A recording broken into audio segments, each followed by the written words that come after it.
I'll take school facts for 800, Alex.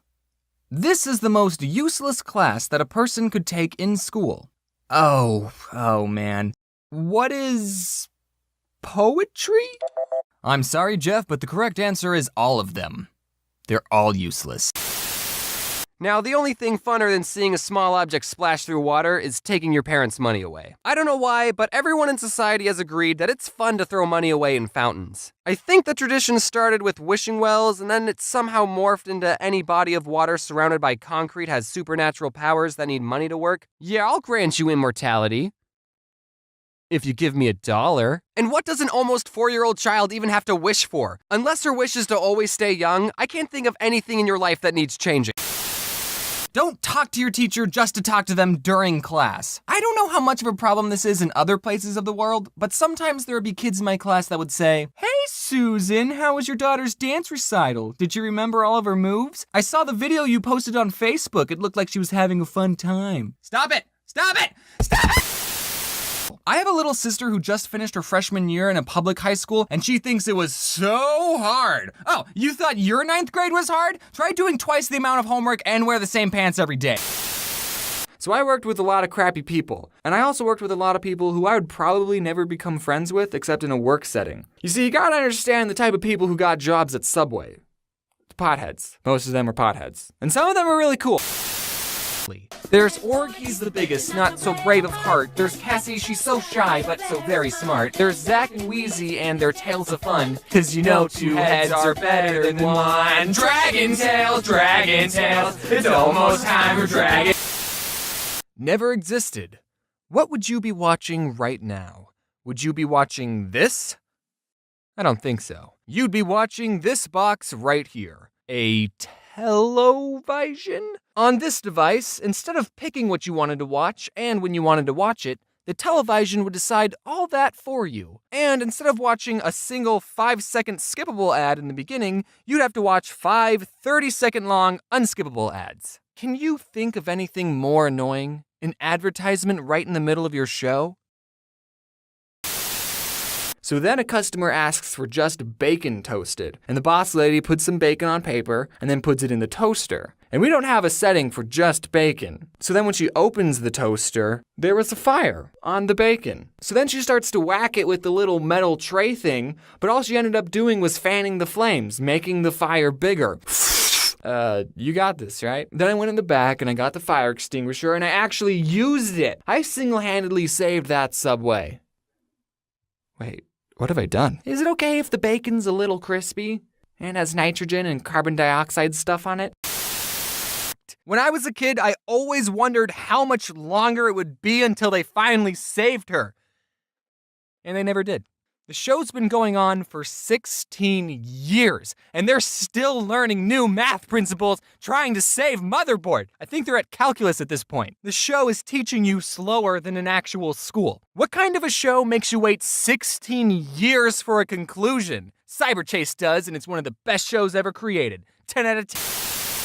Like in Clifford the Big Red Dog. It's a show about this girl's dog who grew up to be the size of a freaking house for no reason except for the fact that the girl loved the dog so much that he grew up to be a monster. So that means if your dog is normal sized, you don't love it enough.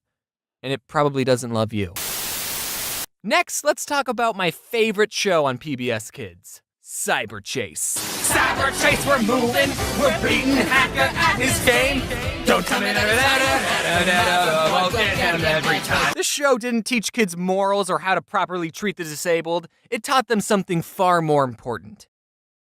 Math. Cyber Chase is set inside a virtual computer world, and this one character named Motherboard was supposed to be the queen/protector of this world, but she sucks at her job because the villain of the show, Christopher Lloyd, infects her with a virus. So now these 3 kids have to go on adventures using math principles to thwart the bad guy's plans to save Mommyboard. Motherboard? Motherboard? Mommy?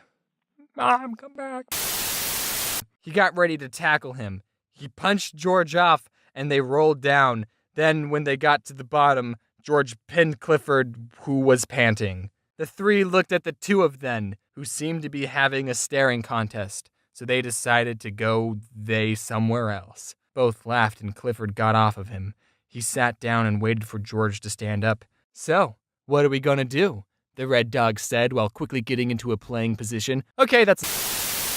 At least 12 of them have died on you since you started watching this video. But chances are that some of them are probably doing it on your kneecaps, on your eyelashes. Microorganism, more like micro-orgasm. Now there's two ways you can look at this. One being that there's so many tiny creatures living on me, and no matter how hard I scrub, I'll never be clean. Or you're never alone. Every night when you hop into that empty bed of yours, you're sleeping with billions of microorganisms. I was expecting to walk into class one day and there would just be a pile of pizza boxes waiting for me, but that never happened. The teacher in charge of the competition was the librarian, so one day I went up to her and I asked, "So, did you ever say who won the Battle of the Books? Also, my favorite pizza is barbecue chicken." And she said, "Oh, these two 5th graders won."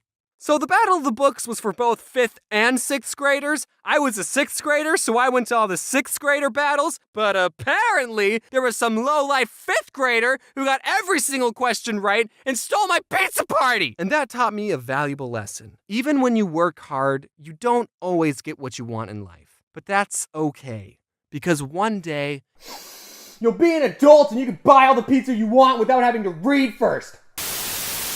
Caillou is a 4-year-old and a demon. He constantly throws a tantrum whenever he doesn't get his way. Even in his theme song, he mentions how much of a brat he is. "Growing up is not so tough, except when I've had enough." And then he's crying like a child. Well, you're gonna have to grow up, Caillou. The world doesn't revolve around you.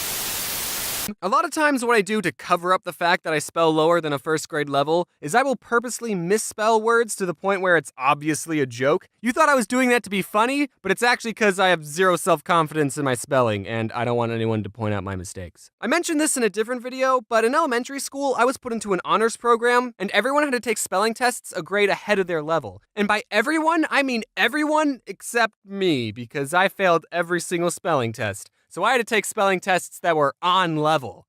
Ew. But my dogs have found that the most comfortable part of the bed is right dead center in the middle. So I just gotta finagle my way into a comfortable position, and if the dog leans up against you or sits on your leg, then you're obligated by dog law not to move because you might disturb the dog, and you love them too much to do that. And my bed is right next to a window, so I sometimes open the blinds so they can look outside, and so they're both right next to my face. But then in the morning, if there's another person or God forbid another dog outside, then how many times do you tell your friends over Skype, "All right, I'm going to bed now," and then you go to your bed and you pull out your phone and mess around with it for an hour? And I've heard some studies saying, "Oh, looking at computer screens all day makes it harder for you to sleep," which is probably true. Why do I go on my phone every night? And the sad thing is I usually stop looking at my phone because my battery is going to die. I have a problem.